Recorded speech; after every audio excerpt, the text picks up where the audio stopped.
Je suis sûr que chacun de nous, une fois dans sa vie, a déjà entendu parler des malédictions familiales. Il s'agit de ces malheurs qui vont de père en fils, de père en petit-fils. Des choses qui arrivent au père, qui arrivent au fils jusqu'au petit-fils, des choses qui arrivent à la mère et qui arrivent à la fille jusqu'au petit-fils. Nous ne pouvons pas nier cela, nous le constatons autour de nous. Il y a des hommes et des femmes qui vivent des malédictions. Il y a des familles dans lesquelles tu sens vraiment qu'il y a une malédiction. Je me souviens au début de ma vie chrétienne, alors que j'étais intercesseur, une fois on nous a invités prier dans une maison et je vous assure, tu sens la malédiction. Une odeur nauséabonde, tout se sent bizarre, c'est comme si tous sont des sorciers. Aucun n'est bris dans la maison, on se croirait dans une maison hantée, dans un film d'horreur. C'était vraiment terrible. Et il y a des gens comme ça.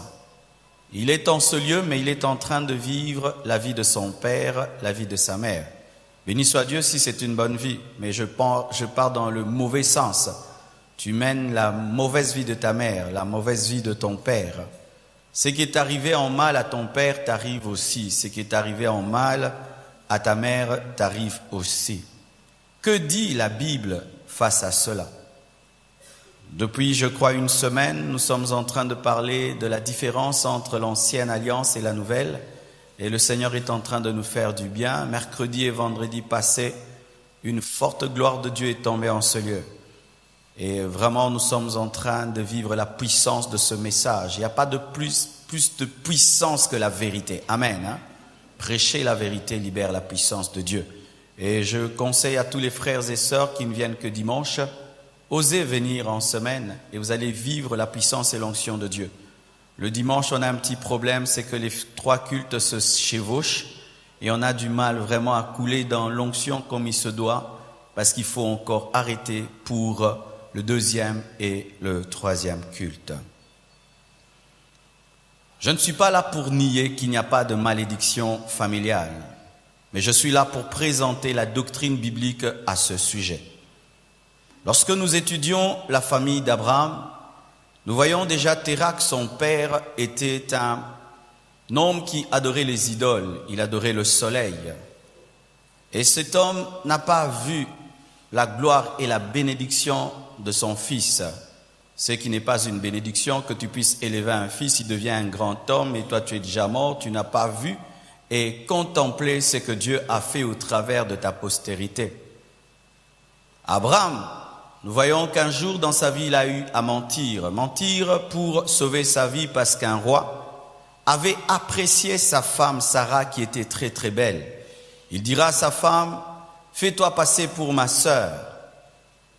Et nous voyons encore Abraham qui était polygame. Et sa femme Sarah était une menteuse car lorsque Dieu a dit à Abraham qu'elle allait enfanter malgré sa vieillesse, Sarah avait ri d'incrédulité. Et lorsque Dieu est venu et a dit Sarah a ri, elle a dit j'ai pas ri, elle avait menti. Sarah qui était la femme aimée d'Abraham était stérile.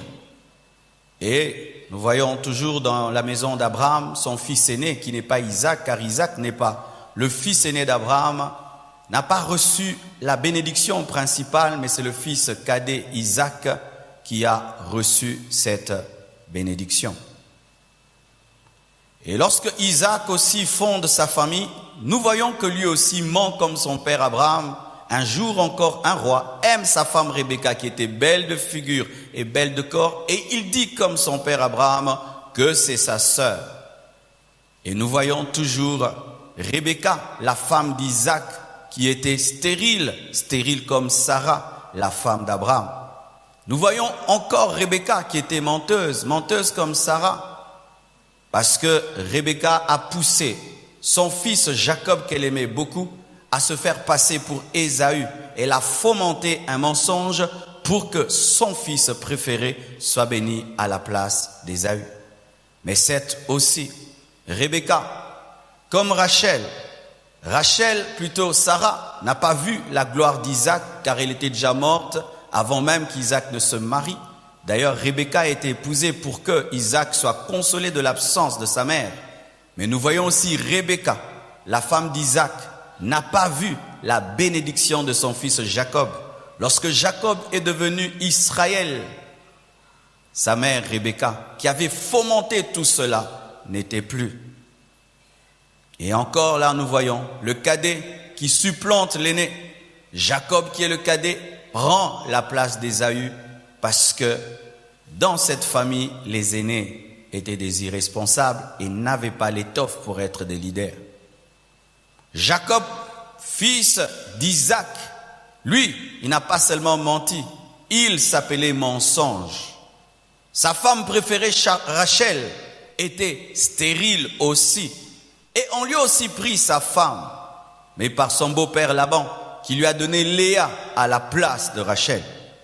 Et pour avoir cette femme, Rachel, il a dû travailler dur pour avoir la femme qu'il aimait. Et cette femme était aussi stérile. Elle était aussi menteuse et même voleuse. Elle a volé les fétiches de son père, les théraphim, s'est assise dessus. Et lorsqu'on lui a demandé de se lever, elle a menti qu'elle était dans sa menstruation. Elle aussi, Rachel, n'a pas vu la gloire de son fils préféré, Joseph, car lorsque Joseph est devenu grand, Rachel n'a pas vu cela. Et nous voyons encore l'aîné de Jacob, qui est supplanté par Judas qui a la royauté, Lévi qui a la sacrificature, et même alors qu'ils étaient jeunes, c'est Joseph qui avait le leadership, car c'est Joseph qui est allé en Égypte afin de préserver l'aîné Ruben. Joseph, lorsqu'il est arrivé, était différent. Il n'était pas polygame comme les autres. Il n'était pas menteur comme les autres. Il n'avait pas une mauvaise femme, car on ne nous dit rien sur le caractère de son épouse. Mais quelque chose arrive.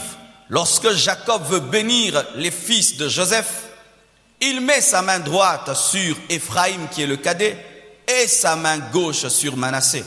Et Joseph veut corriger cela pour dire il n'est pas bon de le faire. Et Jacob dit laisse-moi faire. Encore Dieu qui sonde les cœurs et les reins avait jugé bon que ce soit Éphraïm qui soit le leader. Toutes ces choses arrivent avant Exode 20, car Exode 20 vient après que Israël sorte de l'Égypte. Mais bien aimé, Dieu avait déjà ce caractère depuis avant même la loi, c'est que la faute du père atteignait les enfants jusqu'à la 4e génération.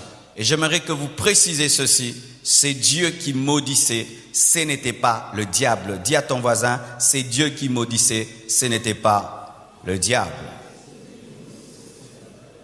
Vraiment retenez ça, dites ça encore, c'est Dieu qui maudissait, ce n'était pas le diable.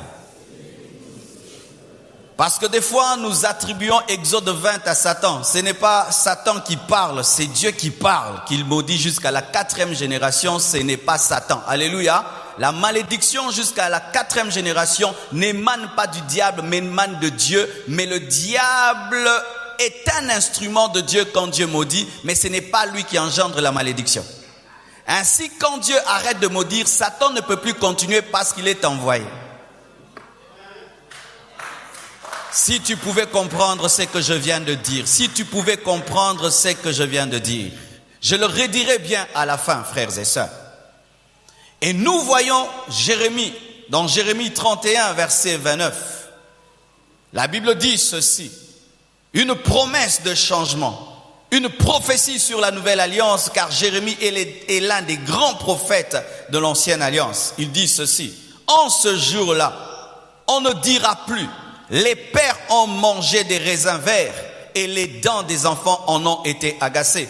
Mais chacun mourra pour sa propre iniquité. Tout homme qui mangera des raisins verts, ses propres dents en seront agacées.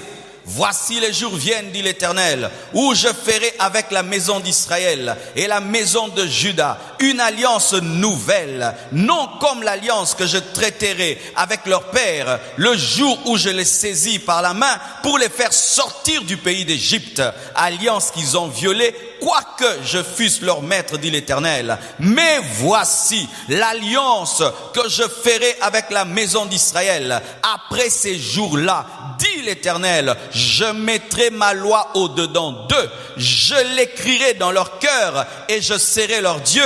Ils seront mon peuple. Celui-ci n'enseignera plus à son prochain, ni celui-là son frère, en disant « Connaissez l'Éternel », car tous me connaîtront, depuis le plus petit jusqu'au plus grand, dit l'Éternel, car je pardonnerai leur iniquité et je ne me souviendrai plus de leurs péchés. Oh, acclamons cette parole prophétique.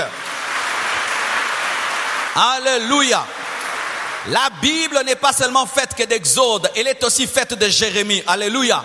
Mais la plupart des temps, nous lisons la Bible comme s'il n'y a qu'Exode qui parle de la descendance jusqu'à la 4e génération. Mais Jérémie dit à présent, il y a des temps qui arrivent avec une nouvelle alliance où on ne dira plus que le Père a péché et la malédiction est tombée sur le Fils, car chacun sera responsable devant Dieu de son propre péché.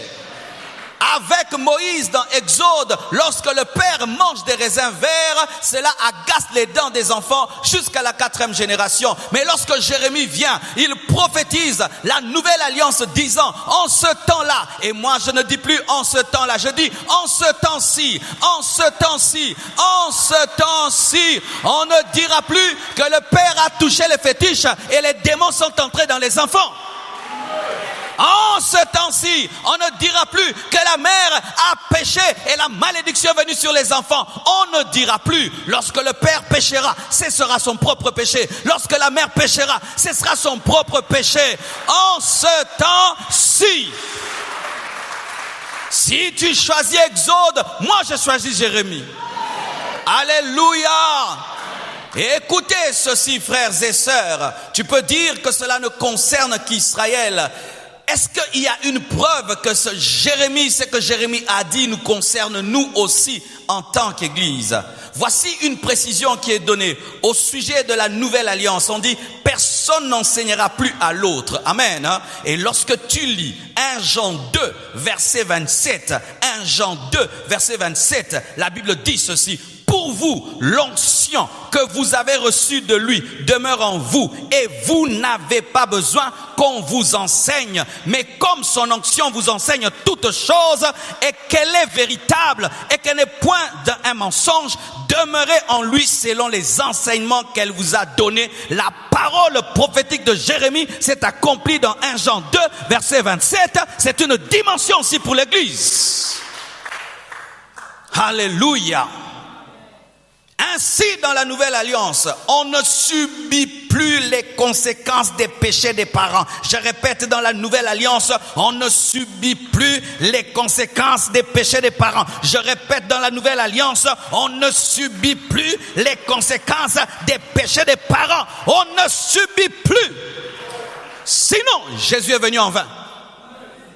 Si malgré que tu crois en Jésus-Christ, tu subis les conséquences des péchés de tes parents, Jésus ne devait pas mourir et l'œuvre de la croix est nulle.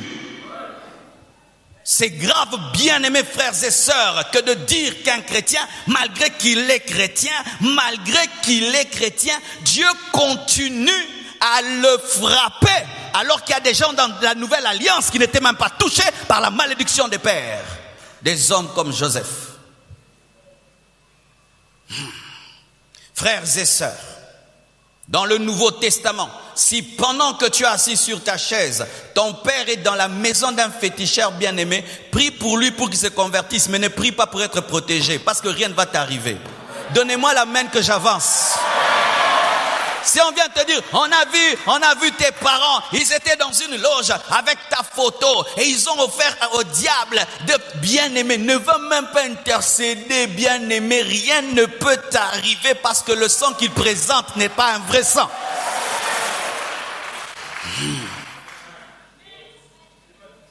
Dans le Nouveau Testament, lorsque un prophète te dit que nous avons découvert que dans votre famille il y avait des chefs coutumiers bien aimés, ça ne va rien te faire, rien te faire. Oh non, j'ai découvert que je suis dans la famille des chefs coutumiers. Et alors, ça fait quoi? Ça fait quoi? Ça fait quoi? Oh non, ça fait que tu dois être sorcier parce que tu as le sang sorcellerique. Bien aimé, archi-faux de archi-faux et d'archi-faux. Frère, si tu crois de telles choses, tu sais que tu insultes la croix, tu insultes l'œuvre de la croix. Alors dites-moi, si avant Christ est égal à après Christ, pourquoi Christ est venu? Oui, répondez-moi. Si les choses continuent comme si Christ n'est pas venu, alors pourquoi il est venu? Il fallait qu'il reste au ciel, parole, esprit. Mais oui, bien-aimé, avant Jésus, je suis maudit parce que mon père a péché. Après Jésus, je continue à être maudit. Ah non, il ne fallait pas qu'il vienne. Parce qu'il ne sert à rien. Vous vous rendez compte à quel point certaines croyances sont des insultes, comme les apôtres qui appellent Jésus-Christ un fantôme alors que c'est le Créateur qui marche sur sa créature. Ah, que Dieu me pardonne si j'ai cru un jour à de telles sottises. Dis sottises. L'arbre généalogique familial, hein, le sorcier. Et toi aussi tu dis je suis sorcier. Tu es sorcier. Je suis sorcier. Pourquoi? Parce que mon arrière-grand-père est sorcier. Tu es sorcier. Bien-aimé, malgré que Jésus est venu, tu es sorcier parce qu'il y a un sorcier dans la famille. Alors maintenant, frères et sœurs, s'il y a 20 sorciers dans la famille, tu as une sorcellerie concentrée. Vous croyez de telles choses? Bien-aimé, tu peux sortir d'un sorcier. Tu n'as même pas une goutte de sorcellerie. Je dis même pas une goutte de sorcellerie. Et je vais te prouver par les Écritures. On ne dira plus que les parents ont mangé des raisins verts et les dents des enfants ont été agacées. Ça veut dire, si tu manges les raisins verts, ce sont tes propres dents qui s'abîmeront. Je garderai mes dents intactes. Ainsi, frères et sœurs, tout ce que les membres de ta famille font maintenant n'a aucun impact sur toi. Si tu es en Jésus-Christ. Aussi, c'est pas, je vous supplie, papa, convertis-toi, tu ouvres des portes, pas dans ma vie, dans la vie des païens, pas dans ma vie, tu fermes ou tu ouvres, mais moi je ne suis plus là. Est-ce que vous croyez cela? Ma vie ne change pas parce que mon père refuse d'abandonner l'occultisme. Ma vie ne change pas parce que ma mère refuse d'abandonner l'occultisme. Tu n'as pas besoin de la conversion de quelqu'un pour que ta vie change. Tu as besoin de croire en l'œuvre de la croix pour que ta vie change. Alléluia. Qu'il abandonne, qu'il n'abandonne pas, cela n'est pas le problème. Le problème, c'est ta foi, c'est ta foi, c'est ta foi. Parce qu'il y aura toujours des sorciers qui n'abandonneront jamais.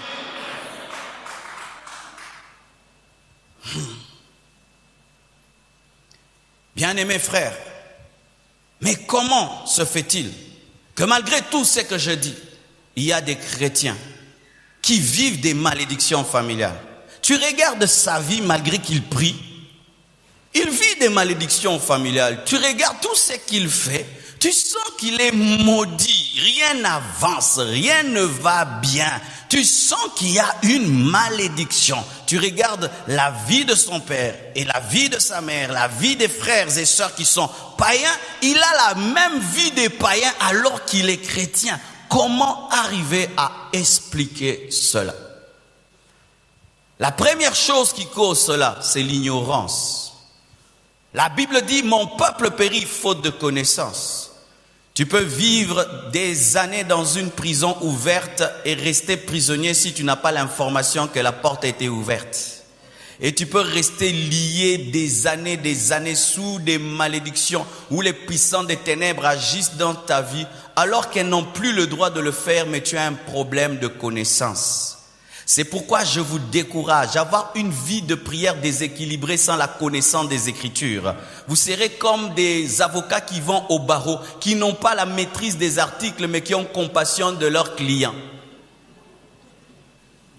Où tu vois l'avocat, au lieu de plaider la cause sur base des articles, il dit vraiment, regardez-le, est-ce qu'un homme comme lui vraiment peut être voleur? Regardez, un homme comme lui peut être voleur. Mais que dit la loi? Ah, vous-même, voyez, il a pleuré, hein? Il a pleuré. On ne pleure pas, on présente les articles. Dit, il est écrit, il est écrit, il est écrit, il est écrit. Lisez la parole de Dieu, méditez la parole, ne priez pas seulement. Les sensations ne changent pas la vie, les pleurs ne changent pas la vie, c'est la connaissance qui change la vie. Plus tu connaîtras et tu connaîtras, plus tu découvriras qui tu es et tu refuseras une vie qui n'est pas à toi. Un aigle reste parmi les poussins tant qu'il ne sait pas qui il est. Le jour qu'il découvre qui il est, il commence à battre les ailes et il s'envole dans les hauteurs et il commence à manger la viande fraîche alors qu'il se contentait des vers de terre. Connais-tu Jésus? As-tu une révélation personnelle de Jésus? As-tu une révélation de la parole, des versets que le Saint-Esprit t'a enseignés personnellement?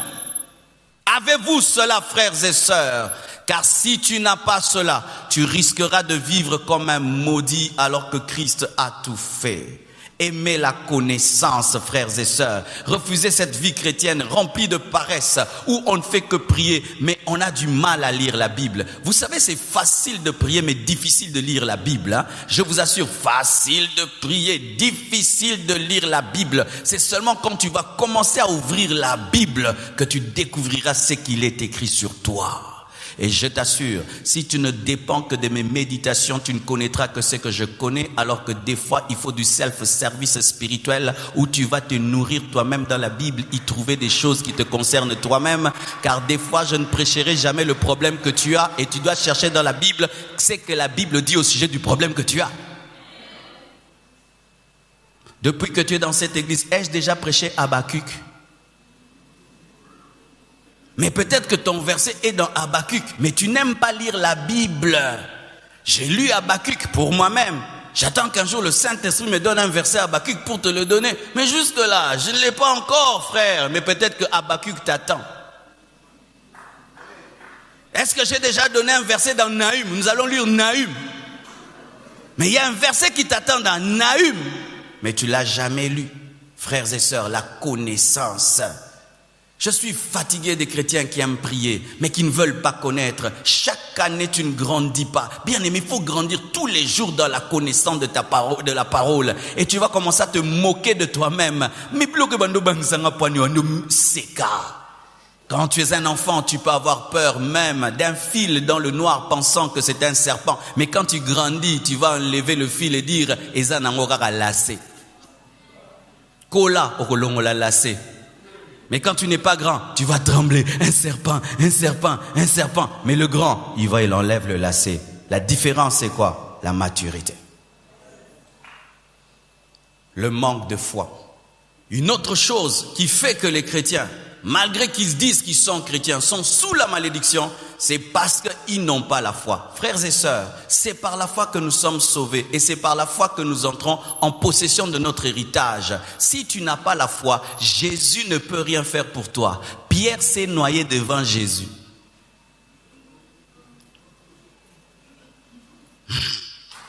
Est-ce que vous comprenez ce que je dis?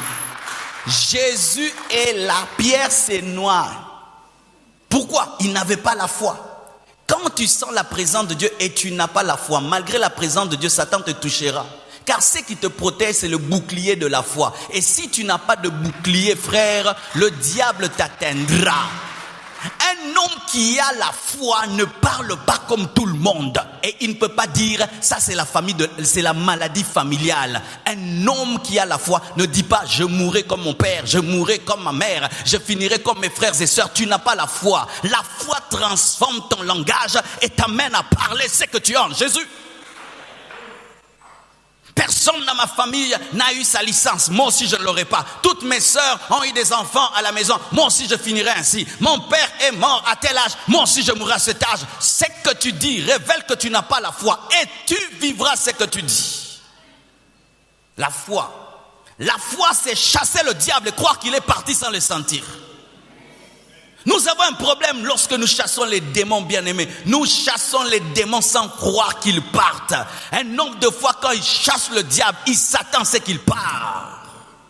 Tu vois qu'une partie de ta vie est sous l'emprise d'un esprit et tu découvres par la parole de Dieu que le diable n'a pas le droit d'être là. Tu dis, hé Satan, quitte-la! Et il s'en va.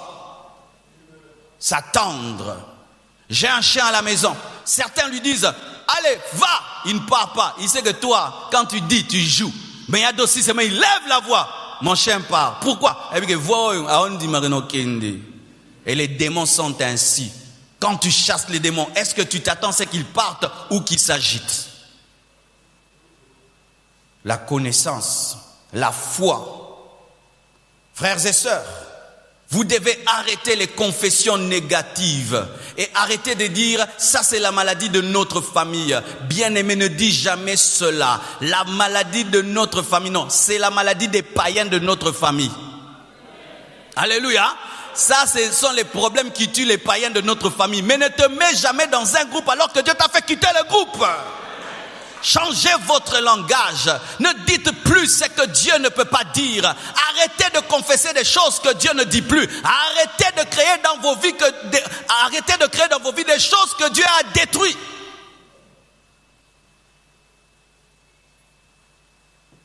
L'oncle avait dit, c'est arrivé à mon frère, c'est arrivé à ma soeur, ça va m'arriver aussi. Ça t'arrivera. Ce que tu crains, c'est ce qui t'arrivera. Ce n'est pas que le diable est fort, c'est toi qui as armé celui qui a été dépouillé. Le diable était dépouillé, mais quand il a une arme, vérifie, c'est un chrétien qui lui a donné, parce que seule l'épouse connaît là où se trouvent les armes cachées. Vous comprenez? J'ai un militaire chez moi à la maison, je prends ses armes, je dis aujourd'hui tu ne vas pas utiliser tes armes, je les cache quelque part, et si je rentre, je trouve qu'il a des armes, c'est ma femme qui lui a donné. Le diable a des armes dans ta vie parce que c'est toi qui lui donnes. Il ne peut pas les prendre parce qu'il a été dépouillé. Tout ce que le diable fait dans ta vie, c'est toi qui lui donnes la permission. C'est toi qui réarmes Satan le dépouillé. Le diable ne peut rien contre toi si tu ne l'armes pas. Je vous assure, Satan en personne, je dis pas une principauté ni une domination. Le diable en personne, devant un converti d'une seule seconde ne peut rien. Quelqu'un se convertit maintenant, il est plus fort que Satan en personne. Satan en personne. Il n'a même pas fait les affermissements, il n'est même pas baptisé. Le fait seulement qu'il a Jésus dans sa vie, il est plus fort que le diable. Mais comment, après toutes ces années que tu as dans la vie chrétienne, le diable te résiste? C'est parce que tu l'as armé par ton ignorance et par ton manque de foi. Est-ce que tu crois que le fait que tu as en Jésus-Christ, ta vie est bénie? Tu le crois vraiment? Mais pourquoi tu ne le dis pas? Pourquoi tu ne le confesses pas? Pourquoi tu confesses ce que ta famille confesse, ce que le Congo confesse? Pourquoi tu proclames ce qu'un sorcier a dit? Pourquoi tu confesses la réalité de votre famille? Car lorsqu'on a la foi, on change de langage, on change de mentalité. Une mauvaise doctrine. Une mauvaise doctrine peut te garder sous la malédiction. Et je vous assure, aujourd'hui, il y a des fausses doctrines. J'appelle ça, ce sont les doctrines des Chinois. Comment? Vous voyez, les Chinois, ils ont remarqué que si tu fais une très très bonne voiture, ça peut faire 20 ans sans s'abîmer. Ils font des belles voitures. Après une année, tu dois acheter encore une autre. Et il y a des gens qui offrent des délivrances pareilles. Tu ne seras jamais délivré. Ainsi, tu demeures un client de la délivrance.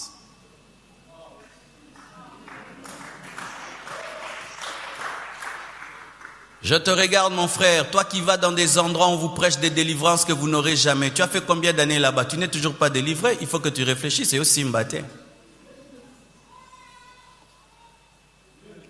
Oui, et aussi Mbaté. Comment tu peux m'enseigner une délivrance que je n'aurai jamais? J'irai pas. C'est comme si tu me dis on va faire la course mais il n'y a pas de ligne d'arrivée. Je cours pas, je reste à la maison. Parce qu'il n'y a pas de différence entre toi qui cours et moi qui reste à la maison parce que personne n'arrive. Bien-aimé, devenir chrétien n'est pas un suicide intellectuel. 20 ans, tu coupes un seul lien. 20 ans, tu coupes le lien de célibat. Alors qu'ici, tous les jours, les gens se marient, on se marie. Je t'aime, je t'épouse, je t'aime, je t'épouse. Toi, tu dois faire 20 ans pour couper un lien de célibat. Alors qu'il y a des païens qui se marient. N'est-ce pas que les païens se marient? Mais toi, tu as Jésus pour te marier. Kati, Nabuki, Nakati.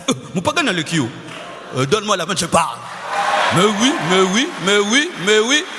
Oui, donnez-moi la main, je vais parler.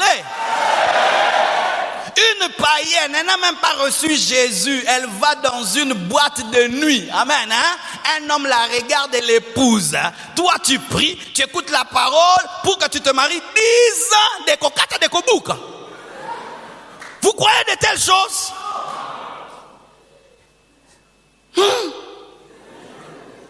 C'est ça la vie chrétienne que toi tu aimes, hein? Jésus a quitté le ciel pour la terre. Pour une telle vie-là, qui est moins que la vie des païens. Vous pensez que c'est ça la Bible? Ce sont vos souffrances que vous aimez, parce que vous aimez mériter les choses. J'ai fait un jeûne de 80 jours. Dieu m'a donné ce mari. Ah bon, pour ce mari-là, 80 jours. Maintenant, pour la voiture, combien de jours? Et pour une parcelle, et pour commencer la fondation, et les murs, et jusqu'à ce que tu vas finir la finition. Au aussi, là. Donne-moi la main que je prêche.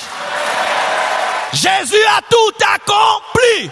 Tu dois entrer par la foi dans ton héritage. C'est ça la Bible. Arrêtons de prêcher autre chose. Des faux enseignements. Des enseignements qui font de nous des clients de la délivrance. Oui, clients. Frères et sœurs, si la recherche de la délivrance amène les offrandes et les dîmes, bien aimés, tu ne peux pas vouloir que les gens soient délivrés. Il faut qu'ils continuent à la recherche. Donne-moi main, je vais te parler. J'ai quelqu'un qui me masse chaque samedi. Mais un jour, on m'a parlé de quelqu'un d'autre qui masse. Cette personne m'a massé tellement bien que je n'ai même plus jamais besoin de l'appeler, tellement qu'il avait bien le boulot. Asala mabe, fala masenga mabe pona bengarae, moningaza maele masaranda mundam. Celui-là a bien fait tellement que le mal là est parti. Alors comme c'est parti, je ne peux pas revenir. Mais l'autre là, il est stratège. Il me garde. Et il y a maintenant des prédications stratégie. Où je sais que si je te dis qu'en Jésus tu es totalement libéré, tu risques de quitter l'église. Alors je te dis, non, tu as le lien de famille. Demain je te dis jaune, bleu. Comme ça je fais 20 chapitres, 80 chapitres, 200 chapitres, 300 chapitres, 1000 chapitres, 80 chapitres, 1000 chapitres. De choses qui ne finissent jamais. Commerce spirituel. Quand tu aimes tes enfants, tu leur dis tout, n'est-ce pas? Pour qu'ils passent à autre chose. Oui, quand tu aimes ton enfant, tu lui dis tout. Et le tout, c'est quoi? Jésus a tout fait. Dernier chapitre, Jésus a tout fait. Dernier chapitre, c'est ça. Jésus a tout fait. Bien aimé, qu'on ne vous trompe pas. Qu'on ne vous rende pas les choses difficiles. Dernier chapitre, Jésus a tout fait. C'est ça la parole de Dieu.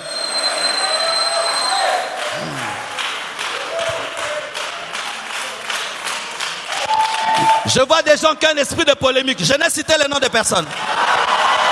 Vous avez un esprit de polémique. Non? Moi, je prêche.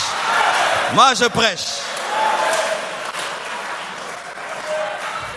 Donne-moi la main, je vais prêcher. J'ai mon enfant. Il n'aime pas les comprimés. Est-ce que je vais l'amener à 10 comprimés? Alors qu'il y a déjà des doses uniques qui sont sorties. Je vais lui donner 2 uniques. Quelle est la dose unique? Si tu crois en Jésus, les liens tombent. Si tu crois en Jésus, la malédiction tombe. Si tu crois en Jésus, ta vie est changée. Jésus a tout accompli. Dose unique. Mais je ne vais pas te dire, il faut faire 10 veillées et puis 10 jeûnes. Et puis non, ça ce n'est pas un bon cœur, bien aimé. Faites attention aux faux enseignements. Ça vous garde prisonnier des hommes. Prisonnier des hommes. Et pour qu'on vous vende des livres. J'assume ce que je dis. On doit vous ramener dans ce qui est à vous. On vous a trop volé ce que Jésus a fait pour vous, pour qu'on ait des foules. Et le vrai enfant de Dieu revient là où on dit la vérité, parce qu'il n'y a pas que ça qui ramène un enfant de Dieu. L'enfant de Dieu a besoin d'apprendre comment évangéliser, comment conquérir, comment connaître Dieu, comment se mouvoir dans le Saint-Esprit. Bien aimé, mais si toute ta vie c'est kata kata, tu seras enlevé au tico. Même le jour de la leva, pa, ok. Vous savez que la position quoi? Au côté là.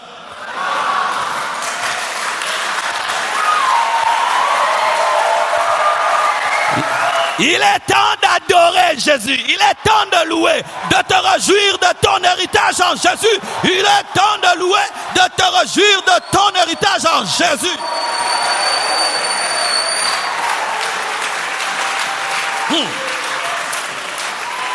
Je ne sais pas si vous les connaissez. Il y a des jeunes qui font ceci. La nuit, ils trouvent la route et puis le matin, ils ramblent. N'est-ce pas? Pour nous demander 500 francs. Cette route-là, est-ce qu'elle finit? Elle est arrangée? Pourquoi? Ils en ont besoin. Et quand tous les jours vous renversez une chose, mais dis-moi, vous la renversez, c'est-à-dire que vous la construisez. On ne peut pas renverser éternellement quelque chose sans l'avoir construit. Régulièrement aussi. Malédiction de chômage. Tu vas couper ça 40 ans. Tu vas travailler maintenant à quelle heure? Donne-moi l'amen. Ou vous allez habiter dans une maison pendant 4 ans. Loin de vos parents et vos familles pendant 4 ans. Tu es en train de chercher la délivrance. Alors que la délivrance est en train de te chercher dehors. Toi, tu es là 4 ans. Et quand tu reviens aussi au Gougui, l'homme qui voulait t'épouser a épousé déjà quelqu'un d'autre. Pas parce que tu avais des combats. Il ne te voyait pas. Est-ce qu'il va aimer l'air?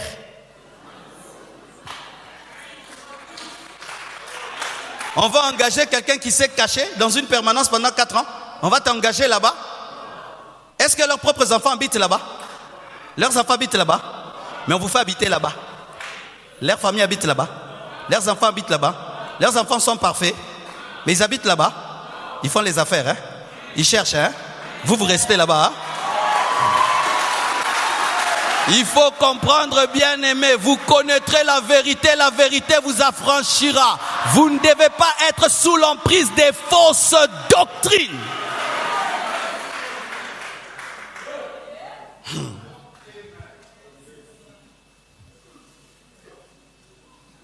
Un autre problème, ça je dois vraiment vous dire, c'est le manque de consécration. La malédiction est venue dans votre famille par l'impudicité. Et toi, tu te dis, chrétien, tu es impudique. Là, tu as ouvert la porte à l'ennemi. Car la Bible dit que votre ennemi rôde comme un lion rugissant, cherchant qui dévorer. Et certains, vous avez des problèmes de malédiction parce que vous demeurez dans les péchés qui ont apporté la malédiction dans vos familles. L'idolâtrie, et tu es idolâtre. Fétiche, des fois quand on te vole, et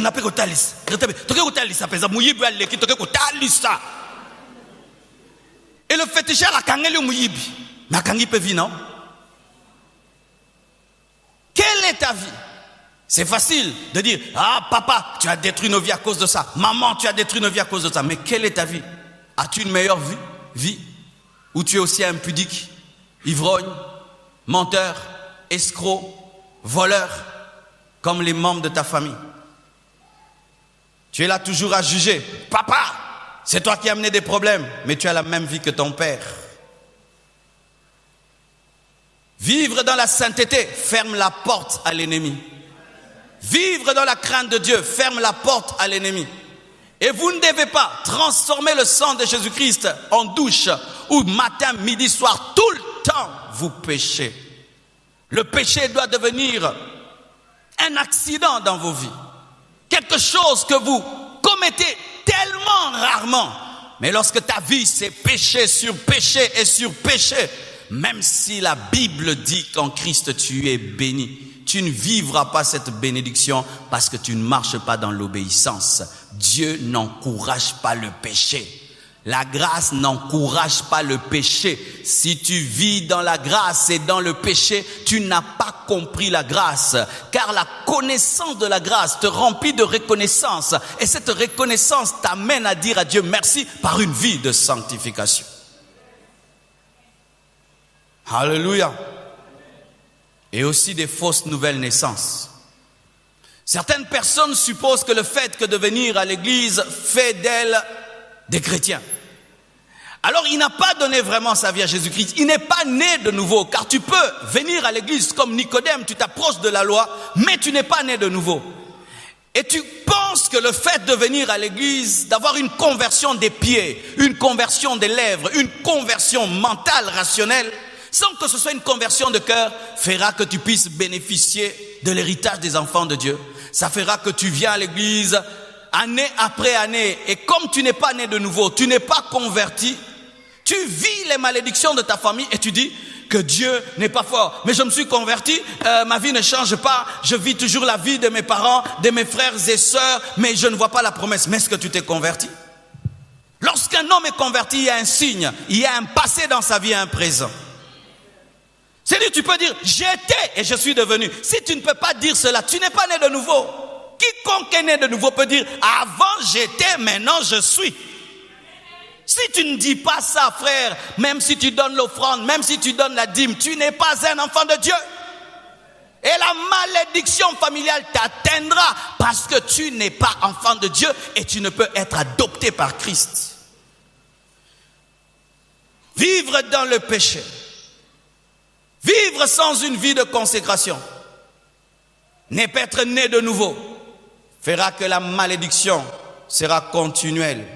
Et je t'assure, mon frère, si tu es en ce lieu, tu ne peux savoir à quel point être un païen est un grand danger aujourd'hui. Vous allez voir quelqu'un qui va chez un féticheur, il prend qu'un habit, un petit habit, un morceau. Ah là là, c'est grave, dis c'est grave. Un morceau de ta chemise, il coupe. Toi, tu restes à la maison. Tu es un grand garçon costaud, en bonne santé. Il prend une partie de ta chemise. Il va chez un féticheur. Et il dit, je veux devenir riche. Je veux devenir ministre. Je veux devenir cela. Ça va. Donne-nous ton enfant. Il dit, ok, je vous donne. Qu'est-ce que tu as amené? C'est le bout de sa chemise. Ok. Mets ça là dans la bouteille. Il met dans la bouteille. On prend le feu, on brûle. On dit, ça va, pars. Il va mourir dans un mois et on va te nommer. Et toi là, le grand garçon costaud, tu es en train de marcher alors que tu n'es qu'un bout de chemise. Tu es en train de parler français, tu as des diplômes, bien habillé, bien parfumé, en voiture avec des projets, alors qu'il y a un féticheur qui n'a même pas le graduat ni un diplôme. Dans une bicoque en passa, qui a déjà dit que toi, dans un mois, tu mourras. Et après un mois, jour pour jour, ce beau garçon, costaud, parfumé, licencié, meurt dans son sommeil. C'est ça, un homme qui n'a pas Jésus-Christ. Tu n'es pas différent d'un coq, d'une poule. Tu vois le coq, il est là, dans la basse-cour, il est fier. Mais toi, tu as dit... Il est bonne année. Alléluia. Il est là. Et il dit le cocorico. Mais toi tu dis bonne année. Et quand tu es un païen, une païenne sans Jésus-Christ, tu dis cette année je ferai ceci. À la fin de l'année, moi je ferai ceci. Mais quand le sorcier te regarde, il dit toi, bonne année. Un païen ne s'aime pas. Avec les temps comme ceci, où il y a prolifération de l'occultisme, de la magie, des jeunes de 20 ans qui veulent l'argent maintenant, qui veulent tout maintenant. Ton petit frère même de 20 ans, que l'équisayo pas à grade. Azora promotion à $500 de plus au Koufi. Quand tu viens à l'église, rassure-toi que tu as donné ta vie à Jésus-Christ. Sinon tu vivras les malédictions de tes parents. J'aime ce verset. Galates 3, verset 13. Christ nous a rachetés de la malédiction de la loi, étant devenu malédiction pour nous, car il est écrit, maudit est quiconque est pendu au bois, afin que la bénédiction d'Abraham eût pour les païens son accomplissement en Jésus-Christ. Dis en Jésus-Christ, j'ai la bénédiction d'Abraham. Jésus est devenu malédiction. Alléluia. Pour qu'en toi se manifeste la bénédiction d'Abraham. Et chaque fois que quelqu'un te maudira, cela entre dans la croix et la croix transforme cette malédiction en bénédiction. On ne peut jamais maudire un enfant de Dieu. Personne ne peut te maudire. Je dis personne ne peut te maudire. Personne ne peut te maudire. Je dis personne ne peut te maudire parce que Jésus a déjà été maudit et il est la machine qui convertit et transforme toute malédiction en bénédiction. Ainsi, il aspire la malédiction et rend la bénédiction d'Abraham. Frères et sœurs, c'est ça ton héritage en Jésus-Christ. Et pour terminer, écoutez ce passage merveilleux, 2 Corinthiens 5, versets 16 à 17. Si quelqu'un est en Christ, il est une nouvelle créature. Les choses anciennes sont passées. Voici, toutes choses sont devenues nouvelles. Et j'aime cette version. Si quelqu'un est en Christ, il est une nouvelle création. Dieu ne te modifie pas, il te crée en Jésus. Vous voyez cette partie-ci, on a modifié ce qu'on a trouvé. Il y a de l'ancien et du nouveau. Mais la partie là-bas, il n'y aura que du nouveau. Et toi, c'est la partie là-bas, il n'y aura que du nouveau. Il ne modifie pas ta vie. Il n'y a pas du mélange entre le passé et le présent. Mais il n'y aura qu'une chose nouvelle. Et ainsi, lorsqu'on veut te maudire, en soi, tu disparais pour être recréé, tu n'es plus. Celui qui cherche à te maudire en fonction de ta vie passée ne peut plus te voir parce que Dieu t'a démoli et il t'a recréé. C'est comme si j'étais une Mazda et puis on me transforme maintenant en BMW. J'ai disparu. Tu ne peux plus me chercher. Je suis quelqu'un d'autre. Est-ce que vous le croyez? Tu es une nouvelle créature. Tu es dans une nouvelle famille. Tu es une nouvelle créature et tu es dans une nouvelle famille. Je termine par ce que j'ai dit au départ. Nous attribuons des fois à Satan des choses qui ne sont pas à lui. C'est Dieu qui dit dans Exode 20 que je maudis jusqu'à la 4e génération. Ce n'est pas Satan. C'est Dieu qui dit je maudis. Et quand Dieu maudit, Satan est un instrument bénévole qu'il utilise. Alléluia. Mais ce n'est pas lui qui a le monopole. Ce n'est pas Satan qui a le monopole de la malédiction. Car le diable ne peut maudire celui que Dieu bénit. Si le diable te maudit et tu es maudit, donc Dieu t'a maudit également. Cette révélation a été donnée à Balaam. Ainsi, si j'ai un problème avec Dieu, Dieu me maudit et j'arrange avec lui, Satan ne peut plus agir parce que la malédiction ne provient pas de Satan. Dieu qui dit, je maudis jusqu'à la 4e génération. Il vient maintenant, il dit, maintenant, je ne maudirai plus jusqu'à la 4e génération. Si un père pêche, Dieu a dit. Pourquoi, bien-aimé, vous ne voulez pas évoluer avec Dieu?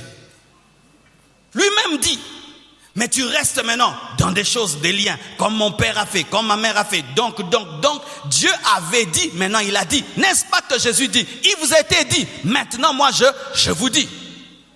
Est-ce qu'aujourd'hui, lorsque tu pêches, tu prends un agneau? Est-ce que tu verses le sang d'un animal? Tu crois que la révélation a évolué. Maintenant, il faut croire au sang de l'agneau. Et il était dit aussi que si le père pêche, c'est une malédiction de 4 générations. Mais maintenant, il est aussi dit que si le père pêche, ça ne te touche pas. Est-ce que tu crois?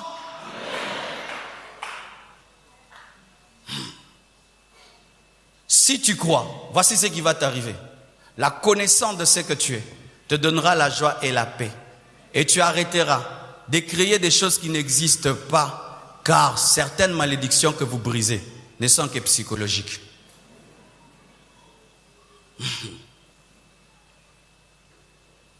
En Jésus-Christ, la malédiction familiale n'est plus.